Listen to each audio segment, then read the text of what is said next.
बाब 7। फिर फरीसी और बाज फकीह उसके पास जमा हुए। वो यरूशलेम से आए थे और उन्होंने देखा कि उसके बाज शागिर्द नापाक यानी बिन धोए हाथों से खाना खाते हैं, क्योंकि फरीसी और सब यहूदी बुजुर्गों की रवायत पर कायम रहने के सबब जब तक अपने हाथ खूब धो न लें नहीं खाते, और बाजार से आकर जब तक गुस्ल न कर लें नहीं खाते। और बहुत सी और बातें हैं जो कायम रखने के लिए बुजुर्गों से उन्हें पहुंची हैं, जैसे प्यालों और लोटों और तांबे के बर्तनों को धोना। बस फरीसियों और फकीहों ने उससे पूछा कि क्या सबब है कि तेरे शागिर्द बुजुर्गों की रवायत पर नहीं चलते बल्कि नापाक हाथों से खाना खाते हैं।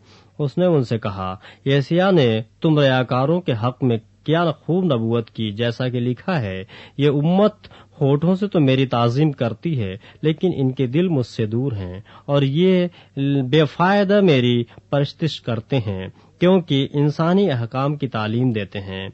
तुम खुदा के हुक्म को तर्क करके आदमियों की रवायत को कायम रखते हो। और उसने उनसे कहा, तुम अपनी रवायत को मानने के लिए खुदा के हुक्म को क्या खूब बातिल करते हो, क्योंकि मूसा ने फरमाया है कि अपने बाप की और अपनी माँ की इज्जत कर, और जो कोई बाप या माँ को बुरा कहे वो जरूर जान से मारा जाए। लेकिन तुम कहते हो, अगर कोई बाप या माँ से कहे कि जिस चीज का तुझे मुझसे फायदा पहुंच सकता था वो कुर्बान यानी खुदा की नजर हो चुकी, तो तुम उसे फिर बाप या माँ की कुछ मदद करने नहीं देते। यूं तुम खुदा के कलाम को अपनी रवायत से जो तुमने जारी की है बातिल कर देते हो और ऐसे बहुतेरे काम करते हो। और वो लोगों को फिर पास बुलाकर उनसे कहने लगा, तुम सब मेरी सुनो और समझो। कोई चीज बाहर से आदमी में दाखिल होकर उसे नापाक नहीं कर सकती, मगर जो चीजें आदमी में से निकलती हैं वही आदमी को नापाक करती हैं। अगर किसी के सुनने के कान हो तो सुन ले। और जब वो भीड़ के पास से घर में गया तो उसके शागिर्दों ने उससे इस तमसील के मानी पूछे। उसने उनसे कहा, क्या तुम भी ऐसे बेसमझ हो? क्या तुम नहीं समझते कि कोई चीज जो बाहर से आदमी के अंदर जाती है उसे नापाक नहीं कर सकती, इसलिए कि वो उसके दिल में नहीं बल्कि पेट में जाती है और मजबला में निकल जाती है। यह कहकर उसने तमाम खाने की चीजों को पाक ठहराया। फिर उसने कहा, जो कुछ आदमी में से निकलता है वही आदमी को नापाक करता है, क्योंकि अंदर से यानी आदमी के दिल से बुरे ख्याल निकलते हैं, हरामकारियां, चोरियां, हुरेजियां, जनाकारियां, लालच, बदियां, मक्कर, शहवत परस्ती, बदनजरी, बदगोई, शेखी, बेवकूफी। ये सब बुरी बातें अंदर से निकलकर आदमी को नापाक करती हैं। फिर वहां से उठकर सूर और सैदा की सरहदों में गया और एक घर में दाखिल हुआ और न चाहता था कि कोई जाने, मगर पोशीदा न रह सका। बल्कि फिलफूर एक औरत जिसकी छोटी बेटी में नापाक रूह थी उसकी खबर सुनकर आई और उसके कदमों पर गिरी। ये औरत यूनानी थी और कौम की सुरफेंकी। उसने उससे दरख्वास्त की कि बदरूह को उसकी बेटी में से निकाले।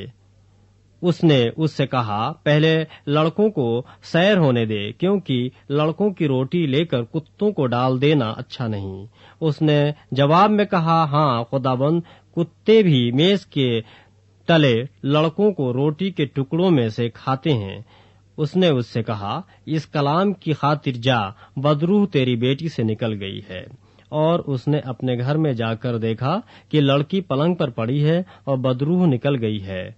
और वो फिर सूर की सरहदों से निकलकर सैदा की राह से दिकुपलिस की सरहदों में से होता हुआ गलील की झील पर पहुंचा। और लोगों ने एक बहरे को जो हकला भी था उसके पास लाकर उसकी मिन्नत की कि अपना हाथ उस पर रख, और उसको भीड़ में से अलग ले गया और अपनी उंगलियां उसके कानों में डालीं और थूक कर उसकी जुबान चूई और आसमान की तरफ नजर करके एक आह भरी और उससे कहा, इफ्तह यानी खुल जा। और اس کے کان کھل گئے اور اس کی زبان کی گرہ کھل گئی اور وہ صاف بولنے لگا، اور اس نے ان کو حکم دیا کہ کسی سے نہ کہنا، لیکن جتنا وہ ان کو حکم دیتا رہا اتنا ہی زیادہ وہ چرچا کرتے رہے، اور انہوں نے نہایت ہی حیران ہو کر کہا، جو کچھ اس نے کیا سب اچھا کیا، وہ بہروں کو سننے کی اور گونگوں کو بولنے کی طاقت دیتا ہے۔